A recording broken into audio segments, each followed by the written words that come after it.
ఒకనాడు మా రెడ్డి నాయక్ గారికి తెలుసు, ఒకనాడు మేము కొత్తగా ఎమ్మెల్యేలు అయినప్పుడు 2009లో ఎండాకాలం వచ్చిందంటే ఊర్లలో పోవాలంటే భయం అవుతుండే. ఏ ఊరికి పోయినా బిందెలడ్డం పెడుతురు, ఏ ఊరికి పోయినా కుండలడ్డం పెట్టేది, గడబడి ఉండేది. మాకు బోర్ కావాలా, మోటార్ కావాలా, నీళ్లు లేవు, బావి కాడికి వెళ్ళి తెచ్చుకోవాలి, కిలోమీటర్లు నడవాలా అని చెప్పి గడబడి ఉంటుండే.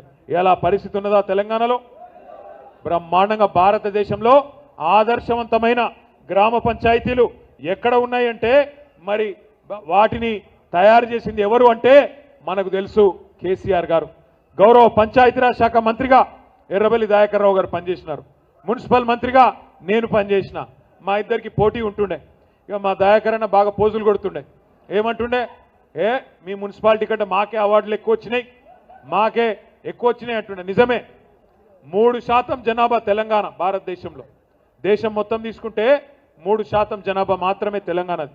కానీ ఉత్తమ గ్రామ పంచాయతీలకు అవార్డులు ఇచ్చే జాతీయ పంచాయతీరాజ్ దినోత్సవం నాడు 3% కంటే తక్కువ జనాభా ఉండే తెలంగాణకు 30% అవార్డులు వచ్చిన మాట వాస్తవమా కాదా ఆలోచన చేయండి.